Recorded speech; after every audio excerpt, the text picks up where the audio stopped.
Bom dia a todos, espero que todos estejam bem. Na aula de hoje iremos falar sobre o método de Jacob, de modo que na aula de hoje vou falar um pouco do que sejam os métodos interativos, vou falar um pouco do que seja, vou definir, né, o método de Jacob, apresentar os critérios de convergência e as principais referências que foram utilizadas para o desenvolvimento dessa aula, ok? Então, o que são os métodos interativos? Os métodos interativos, ou os métodos de aproximação, eles irão ser uma alternativa aos os métodos de eliminação descritos até agora. Então, os dois métodos que vimos até agora foram o método de Gauss e o método de decomposição Liu. Então, a gente vimos o método de eliminação de Gauss e o método de decomposição de Liu. E a gente viu que, infelizmente, eles têm uns problemas, ok? Se tratar de métodos diretos.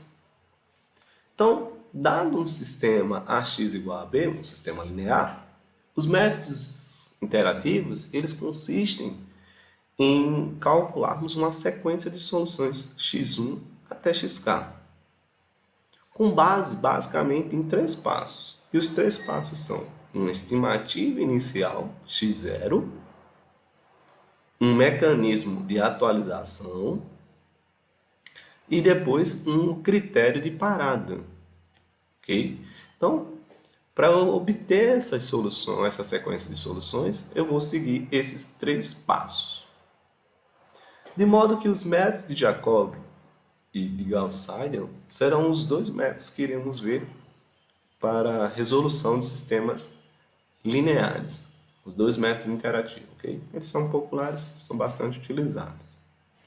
Então, vamos ver agora como é que ocorre o método de Jacob. Então, o método de Jacob, ele funciona da seguinte maneira. Eu tenho o meu sistema, AX igual a B, né, escrito por essa expressão. O método de Jacob, o que ele vai fazer? Ele vai pegar, ele vai ter o método de Jacob, as incógnitas serão calculadas individualmente, ou seja, eu vou calcular primeiro x1, depois x2, até xn. E para isso, o que eu vou fazer? Eu vou isolar cada uma das suas variáveis, ok? De modo que eu tenho que assumir que os elementos da minha diagonal principal do meu coeficiente A são todos diferentes de zero, justamente porque eu vou fazer a divisão. De modo que,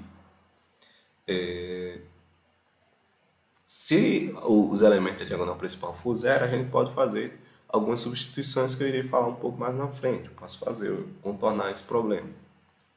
Então, essa aqui é a maneira que eu vou calcular utilizando o método de Jacob, ou seja, eu vou calcular individualmente cada uma das minhas variáveis. Então, como é os três passos que vai funcionar? Tanto no método de Jacob, uma estimativa inicial x0, de modo que a estimativa que a gente pode colocar aqui, supor que todos eles são nulos.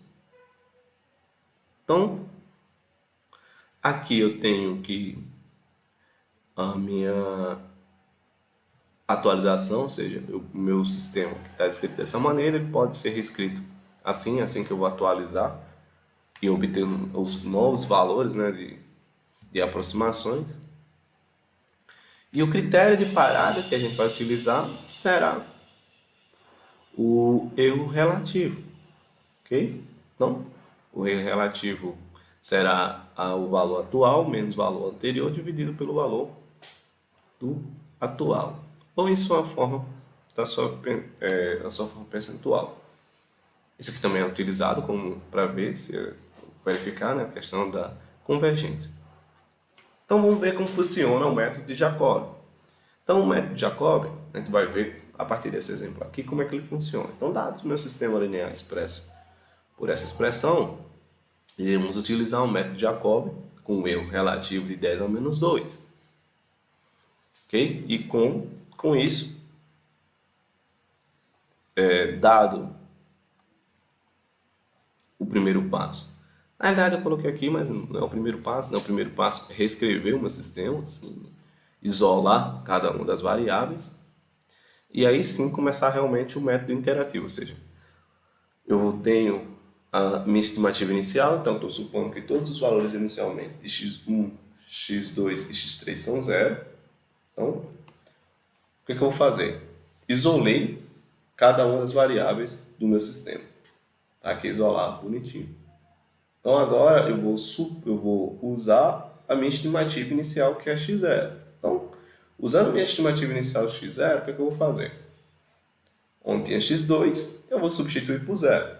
Onde tinha x3, eu vou substituir por zero. Então, eu acabo encontrando um valor atualizado para x1. Mesma coisa eu vou fazer agora para encontrar um novo valor para x2. Onde tem x1, substituo por zero. Onde tem x3, vou substituir por zero. Então, eu encontro um novo valor para x2. x3, mesma coisa. Onde tinha x1, eu substituí por zero. Onde tinha x2, eu substituí por zero. Assim, eu acabo calculando e encontrando um novo valor para x3. Então, esse valor aqui agora é o valor atualizado da minha solução. Eu parti que os meus valores de x1, x2 e x3 eram zero, agora eu já tenho valores para isso. Então, como eu faço a estimativa, né, calculando o erro, vejo que o erro aproximado está acima de 10 a menos 2. Então, continuo. Então, vamos para a próxima interação. E como agora que eu vou fazer? Onde tinha x2, eu vou substituir por seu valor atualizado. Substituir. Onde tinha x3, eu substituo por seu valor atualizado. Faço as operações e encontro um novo valor para x1. Mesma coisa agora para calcular o novo valor para x2. Onde tinha x1, eu substituir pelo seu valor atualizado. Onde tinha x3, eu substituo pelo seu valor atualizado. Encontro assim o valor de x2 atualizado. Para encontrar um novo valor para x3, onde tinha x1, substitui pelo seu valor, que está atualizado. Onde tinha x3, eu substituo pelo seu valor, que estava. Onde tinha x2, né? Eu substituo pelo seu valor. Então, encontro x3. Então, esses valores agora são os valores aproximados de quem?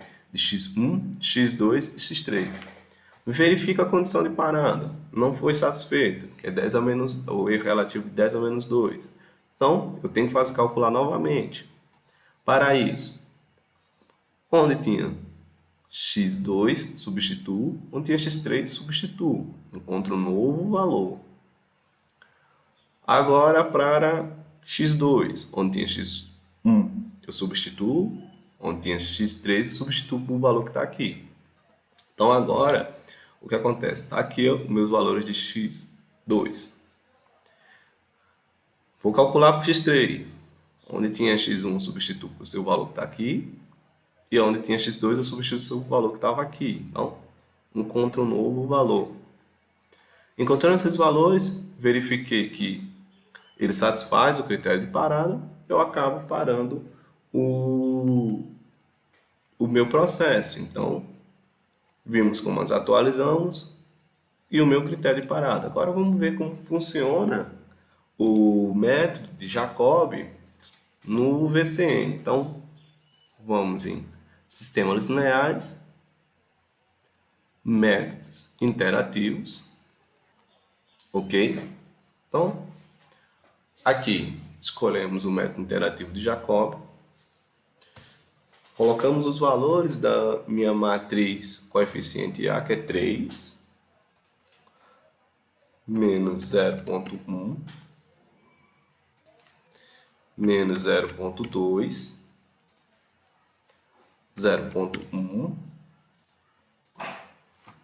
menos 7, menos 0,3, aqui é 0,3, menos 0,2 e 10. colocamos nossos valores da minha matriz B.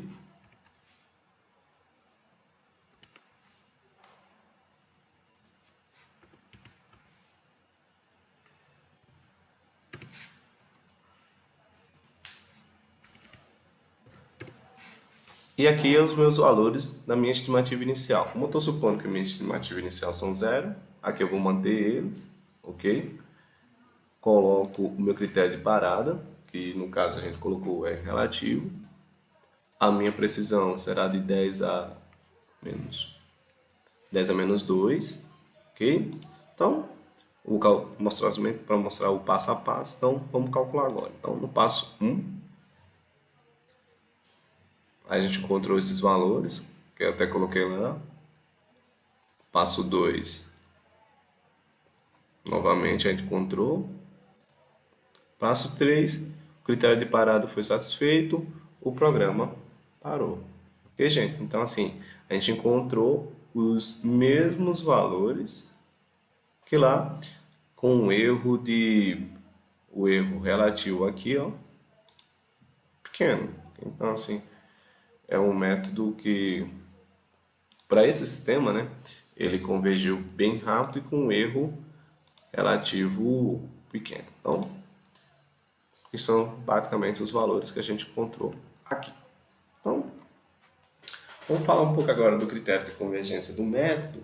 E para isso a gente precisa primeiro de uma definição que é de diagonal dominante. Então, dado uma matriz quadrada A de ordem n por n, ela é dita diagonal dominante quando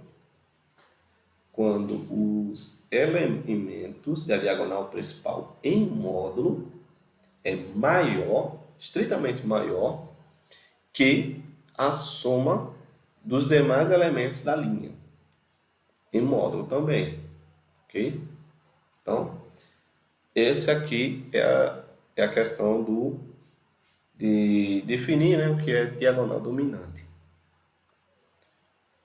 O método de Jacobi, seja A uma matriz diagonal dominante, então o sistema linear AX igual a B possui solução única e o método de interação de Jacobi convergirá para a solução exata, para qualquer que seja a solução inicial considerada. Ou seja, se o meu sistema linear, a minha matriz A, ela é diagonal dominante, se eu utilizar o método de Jacobi, eu sei que o meu método vai convergir. Então, o meu sistema está lá. A matriz a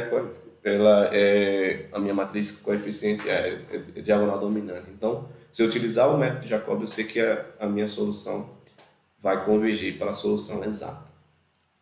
Ok? Então, de modo que o critério de diagonal dominante é uma condição suficiente para a convergência do método de Jacobi. Esse critério é suficiente, mas não é necessário. Tem exemplos que a minha matriz A não é diagonal dominante e eu posso utilizar o método de Jacobi e mesmo assim o método vai convergir. Ou seja, embora o método possa funcionar pela condição 1, eu garanto que ele vai convergir. Mas tem alguns casos que mesmo a matriz não seja diagonal dominante, ele vai convergir, ok? Então, portanto, para que possamos utilizar as equações de interação de Jacobi, é preciso verificar se a matriz coeficiente do sistema satisfaz a condição de diagonal dominante. Então, isso aqui é importante, a gente verificar antes de utilizar o método. Caso a condição não seja satisfeita, é possível utilizarmos operações elementares para verificarmos se há um sistema linear equivalente para a qual a matriz dos coeficientes seja diagonal dominante, ou seja, eu posso fazer permutações entre linhas e transformar o meu sistema em um sistema equivalente e utilizar o método de Jacobi. As equações de interação de Jacobi devem ser então escritas a partir de sistemas equivalentes que possuem uma matriz diagonal dominante, ok? Então, vamos só fazer um exemplo aqui de como verificar se o meu sistema ele possui uma diagonal dominante. Então, dado o meu sistema linear, a minha matriz de coeficiente está aqui, então o meu elemento é diagonal, então vamos analisar, né, os elementos da diagonal principal. Então, vamos ver como funciona. Então, o módulo de 10 ele é maior que a soma do módulo de menos 2 mais o módulo de 1. Ok? Então, aqui é maior.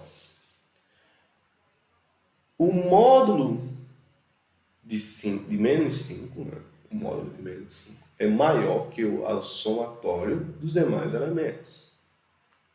Então, a segunda linha está ok. Então, terceira linha, por fim, eu pego 10 e vejo que ele é maior. O módulo dele é maior que o módulo das outros dois somado. Então, esse sistema, essa matriz é uma matriz diagonal dominante.